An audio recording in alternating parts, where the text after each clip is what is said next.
Bonsoir, bienvenue dans votre 18h30. Des matériaux qui vont coûter plus cher dans l'industrie, des engrais qui vont manquer ou là aussi se payer à prix d'or pour les agriculteurs et puis des factures de carburant ou de chauffage plus lourdes que jamais. Le conflit en Ukraine a d'ores et déjà des conséquences économiques concrètes dans notre région. Alors n'est-ce pas aussi l'occasion pour nous d'être moins dépendants de la Russie mais aussi d'autres pays? On en débat ce soir avec nos invités. Bernard Pérez, bonsoir.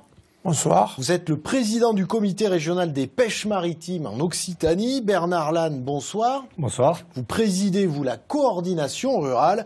Et enfin, Samuel Sett, bonsoir. Bonsoir. Vous êtes le président de la CPME Occitanie. La CPME, c'est la Confédération des petites et moyennes entreprises. Alors tout d'abord, messieurs, premier tour de table, chacun à votre niveau. Concrètement, en quoi cette guerre en Ukraine a déjà des répercussions sur votre secteur économique? Bernard Pérez. Sur la montée du prix du gasoil, c'est vraiment énorme. Nous avons fait les calculs au niveau de l'Occitanie. Aujourd'hui, en un mois, depuis le 24 février qu'il y a la guerre, ça fait un mois, nous sommes entre 10 et 12 millions d'euros d'augmentation sur certains armements de pêche. Sur le chiffre d'affaires, c'est 50%. C'est énorme et c'est plus viable. Et on le voit, dès qu'il y a une météo un peu capricieuse comme on a aujourd'hui, les bateaux ne veulent plus sortir. Aujourd'hui, nous avions que 2 ou 3 bateaux en mer pour aller pêcher. C'est une vraie catastrophe. Bernard Lannes, quelques repères comme ça dans le secteur agricole, notamment chez les céréaliers? C'est la même chose, le gasoil non routier, puisque nous on avait un carburant détaxé, il est passé d'environ 600 € les 1000 litres, puisqu'on travaille à 1000 litres nous, à aujourd'hui plus de 2000 €.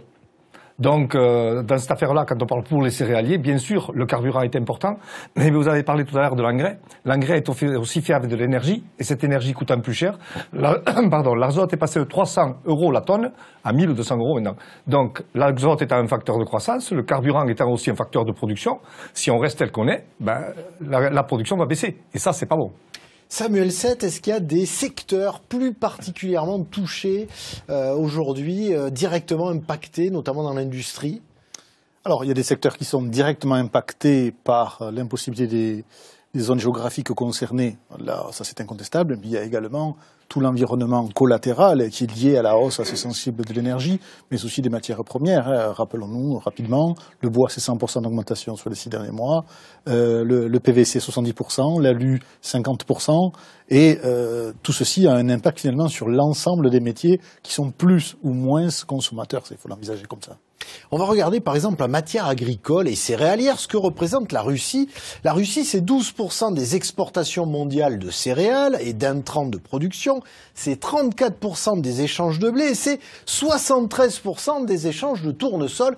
Est-il envisageable de se passer d'eux ou pas ? Alors, nous, en tant qu'Européens, non, on peut envisager, parce qu'en fait, on a une capacité, on l'a perdue, puisqu'on ne produit pas tout à fait ce que l'on a besoin, mais on peut le faire. Mais d'autres pays, quand on parle du pays du Maghreb ou quand on parle de l'Afrique subsaharienne, eux sont complètement dépendants. Et ce qui va manquer, je pense que la politique de Poutine, c'est ça, c'est d'étendre un peu ce bouleversement un peu partout pour que les gens se révoltent. Or, avec l'Europe, on doit commercer et on doit travailler aussi avec notre pourtour, mais il faut déjà penser à nous, parce qu'il faut quand même, quand on parle de souveraineté alimentaire, de résilience, c'est des jolis mots ça, mais ça veut dire qu'il faut qu'on trouve notre autosuffisance en production que l'on a perdue. Et puis il y a ceux qui exportaient vers la Russie et l'Ukraine également, notamment les vignerons. Reportage dans l'Aude signé Ophélie Lepivert et Frédéric Guibal. Bastien Perrenot exporte 60% de la production de ses 110 hectares de vignes.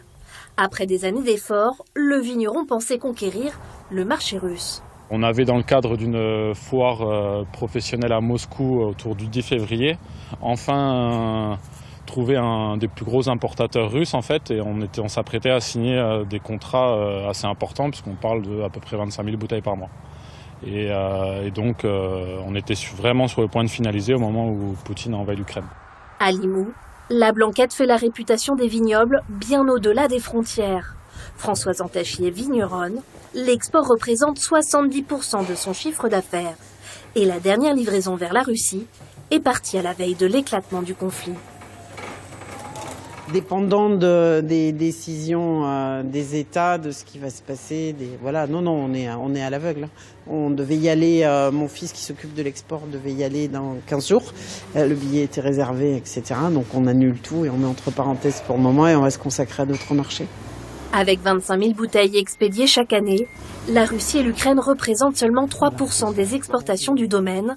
Un marché émergent stoppé en pleine envolée. La Russie, c'est un marché qui était vraiment grandissant pour nous, avec une très jolie distribution, on sent un bon intérêt pour des produits traditionnels comme la blanquette de Limoux.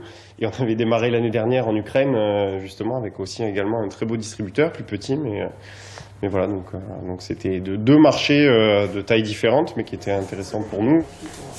Autre difficulté, celle de l'augmentation des coûts des matières premières, un coût qui devrait encore s'intensifier avec la crise énergétique. Bernard Pérez, à l'instant, Bernard Lannes parlait de souveraineté alimentaire. Est-ce que la crise qu'on est en train de traverser ne doit pas nous interroger aussi sur nos modes de consommation, quand on voit par exemple tout le poisson qu'on importe ? Mais oui, justement, c'est un de nos combats depuis quelque temps, de valoriser au mieux nos produits de la pêche locale. Il faut savoir justement que aujourd'hui en Méditerranée, nous faisons des sorties à la journée. Nous avons vraiment du produit vraiment frais. Alors il faut, et malheureusement, où on l'envoie ailleurs, c'est-à-dire dans les pays, l'Espagne ou l'Italie, ou alors on importe du poisson de partout. Et aujourd'hui, bien sûr qu'il faut apprendre les gens de notre région à consommer du produit local. Samuel Sett, est-ce qu'on est condamné, entre guillemets, à dépendre finalement d'une économie mondialisée comme celle-ci, quand on a nos modes de production aujourd'hui en Occitanie ? Alors, on est condamné par une recherche par le coût, cela va sans dire, et puis ensuite, à intervalles réguliers, et là, c'est le plus tragique, on est rappelé à la réalité et au fait que nos canaux de distribution ou de diffusion ne sont peut-être pas si stables et si fiables qu'on voudrait qu'ils le soient. Et qu'il est intéressant de pouvoir s'interroger là-dessus, ce que d'ailleurs, dans l'urgence, on est en train de faire. Notons qu'il va falloir s'interroger et de manière plus puissante que celle que proposent les Jean Moulin du thermostat, à dire nous devrions baisser d'1 degré telle ou telle température pour économiser je ne sais quoi. L'effet, c'est aujourd'hui, c'est que nous dépendons, par exemple, à 40% du gaz de Russie.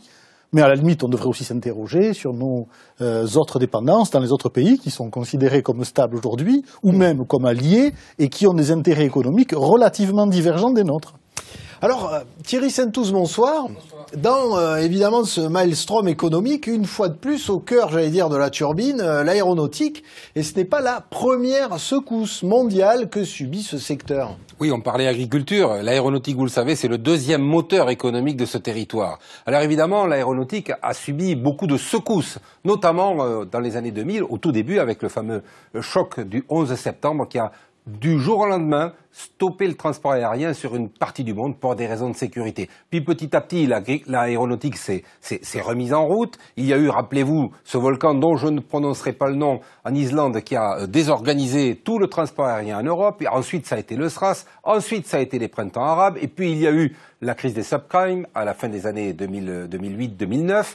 Et aujourd'hui, choc suprême, celui du Covid-19, où du jour au lendemain, la quasi-totalité des vols sont cloués au sol, de la Chine à l'Europe et ensuite aux États-Unis et l'Amérique du Sud. Alors l'aéronautique a toujours su rebondir et on se rend compte aujourd'hui que la reprise est là pour l'industrie, mais aussi pour le transport aérien, ou devrais-je dire à l'envers, d'abord pour le transport aérien et indirectement pour l'industrie. Et aujourd'hui, le problème, il est totalement différent. Aujourd'hui, on manque de personnel pour faire face à cette reprise. Des milliers d'emplois ne sont pas pourvus. Se rajoutent à cela des difficultés à obtenir certains alliages, certains métaux particuliers qui arrivent de Russie et pour lesquels il faut réintégrer en Europe ou éventuellement aux États-Unis les sources d'approvisionnement et aussi réintégrer dans certains de nos ateliers certains savoir-faire puisqu'ils ne sont plus importables depuis la Russie. Donc vous voyez, une crise, un choc de plus pour l'aéronautique, mais qui a déjà commencé à réagir.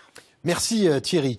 Alors un autre syndicat agricole que le vôtre, Bernard Lannes, la Confédération paysanne, dit à l'occasion de cette crise que le productivisme agricole est le problème, pas la solution. Est-ce qu'il faut produire autrement alors peut-être ou pas ? Non, mais on produit déjà autrement. Le productivisme agricole, c'est quoi? On parle de ferme-usine. Non, on parle d'une agriculture moderne qui est capable de produire beaucoup sur une petite surface. C'est l'inverse des Américains. Mais cette production, si on ne l'a pas aujourd'hui, et si on continue avec une Europe qui nous disait de faire des jachères, de la non-production, de la farm to fork, alors la fourche à la fourchette, vous savez, c'est mieux en gascon, de dire que, ben oui, il va falloir réduire les coûts, faire réduire l'alimentation au niveau du consommateur. Pour le coût de l'alimentation, je veux dire, par rapport à ça, nous, ce qu'on dit, c'est qu'il faut justement continuer et augmenter la production. Je rappelle que l'Europe a entendu ce signal, puisqu'en fait, on va lâcher les jachères, c'est-à-dire qu'on va pouvoir les re-ensemencer. Alors, c'est pas pour maintenant, c'est pour la campagne prochaine. Mais comme on voit que cette guerre ne va pas s'arrêter demain matin, il faut anticiper tout ça, et il faut redonner à l'agriculture, qui est un secteur stratégique, la capacité d'autosuffisance, c'est-à-dire savoir pouvoir nourrir notre peuple. Le métier d'agriculteur, c'est quoi? Ma fonction première, c'est nourricière. Moi, dans ma fonction première qui est nourricière, je dois produire une alimentation saine, loyale, de qualité, mais avec des prix rémunérateurs. Ce que l'on n'a pas connu depuis des années. On nous a étriés. On est maintenant même pas 420 000 agriculteurs. On va passer par l'âge à 50% de moins, puisque la moyenne d'âge est de 54 ans. Donc c'est un défi à relever, parce que l'agriculture, à partir du moment où on travaille avec des prix rémunérateurs, je rappelle pour le consommateur, c'est très simple, c'est coût de production, plus salaire de l'agriculteur, plus rémunération des capitaux. Après, on n'a pas besoin d'aller avec des aides. On a accompagné notre agriculture pour justement retrouver cette autosuffisance.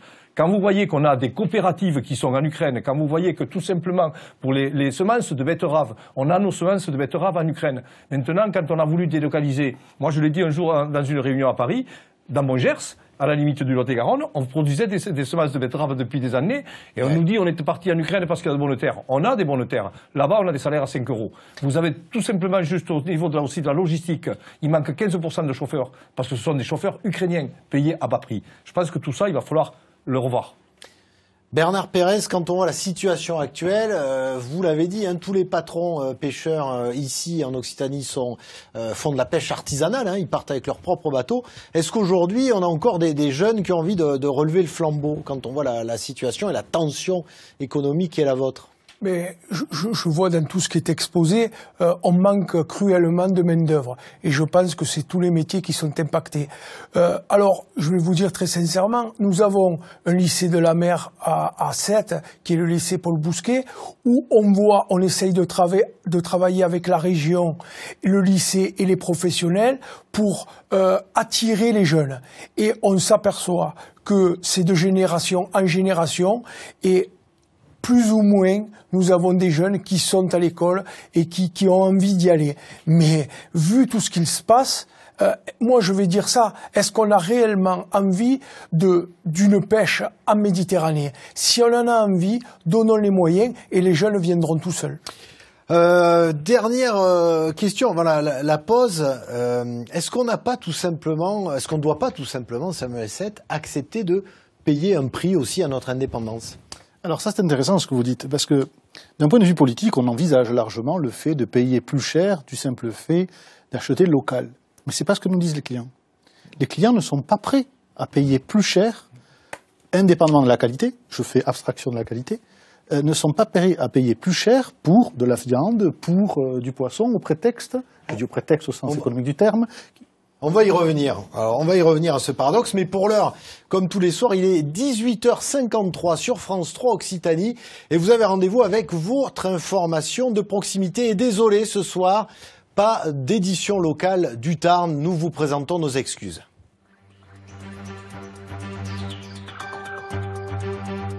Oui, donc, vous me le disiez à l'instant, Samuel Sett, vous me le disiez à l'instant.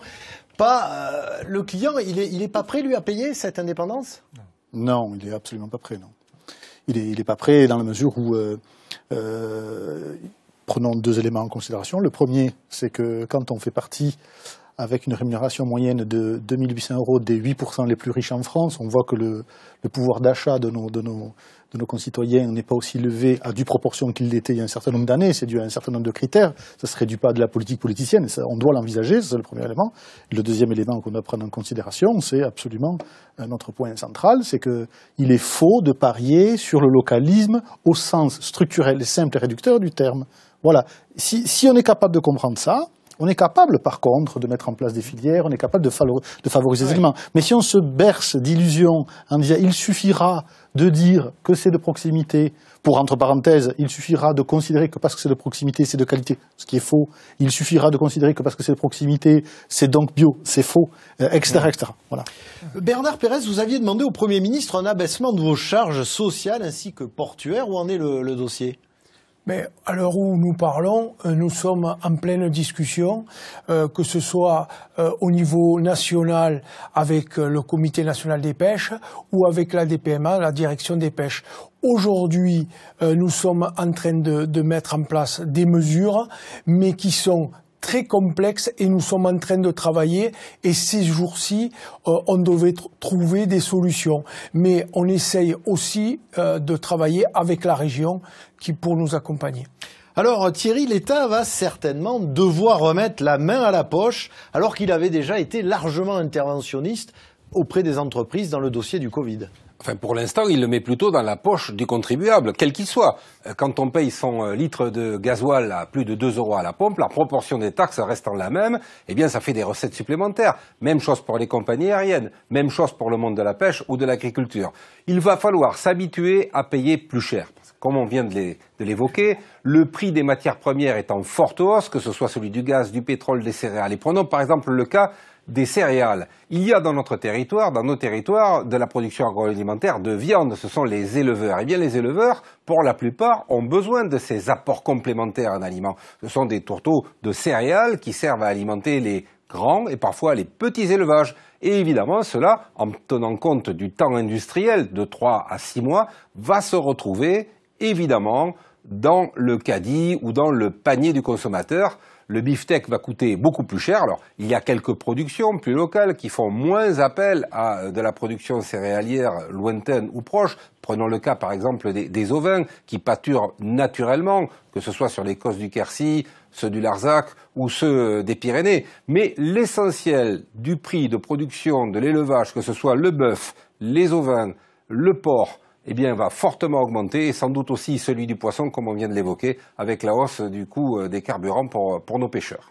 Merci Thierry. Alors, vous parlez à la coordination rurale, Bernard Lannes, je cite, d'un risque de crise alimentaire. Qu'est-ce que ça veut dire ? Alors, un risque de crise alimentaire, c'est qu'au niveau mondial, oui. Parce qu'il risque de manquer, puisque quand vous avez rappelé les chiffres de la Russie et de l'Ukraine, c'est des chiffres importants. Mais quand on revient au niveau français, non. Par contre, ce dont on a peur, c'est l'effet, vous savez, de stockage. Vous avez vu que pour le Covid, on a stocké du papier toilette et les consommateurs ont acheté un an de pâtes en une semaine. Je crois qu'il faut. Donc là, il y a un message à faire passer. Ne vous jetez pas sur les rayons. Ne vous jetez pas. Il y en aura pour tout le monde. Le tout, c'est de respecter les temps de fabrication et de rester avec un flux constant pour pouvoir alimenter. Mais ce qui nous fait peur, c'est que après. Nous, pour la nouvelle récolte, on n'a rien moissonné, on n'a rien engrangé. L'élevage aussi subit, si on a vu, vous savez, des sécheresses énormes. Si jamais on a tout ça, mais on risque d'avoir des problèmes. Donc, il faut revenir à ce que l'on disait, c'est-à-dire produire plus, mettre de côté, et aussi au niveau européen, refaire des stocks. Vous savez, on l'a dit tout à l'heure, l'élevage est quand même l'endroit où on peut stocker. On a demandé de stocker du porc au niveau européen. Les Hollandais et les Danois s'y opposent. Je pense que avoir quelques stocks dans le grenier, ça serait mieux. Je vous rappelle que le Chinois est en train de stocker énormément et de mettre le feu aux matières premières parce que lui, il prend de la matière première sur le marché mondial. Pour terminer, Samuel Sett, on l'a dit, l'État avait déjà beaucoup aidé pendant le Covid. Est-ce qu'il y a aujourd'hui des PME qui sont vraiment au bord de l'asphyxie ? Oui, on a identifié environ près de 50 à 60 entreprises de diverses tailles qui ont un rapport direct avec les marchés concernés. Mais par contre, il va y avoir un nombre incalculable d'entreprises qui vont être concernées. Rappelons-nous, pardon de le dire sous cette forme, mais que d'un strict point de vue économique, la guerre en Ukraine n'est qu'une étape supplémentaire après les crises sanitaires que nous venons de passer et face aux difficultés que les entreprises vont rencontrer de devoir rembourser leur PGE, de devoir rembourser leurs charges sociales et salariales, etc. Et sans pour autant compter sur une reprise totale de l'activité. Donc ces éléments-là nous font craindre les pires difficultés avec cette couche supplémentaire. Merci à vous trois, en tout cas, messieurs, de nous avoir apporté vos témoignages, vos expériences et puis l'état des lieux de vos secteurs respectifs. Merci Thierry également pour vos éclairages. Tout de suite, vous avez rendez-vous avec votre météo suivi par vos éditions régionales. Bonne soirée sur France 3.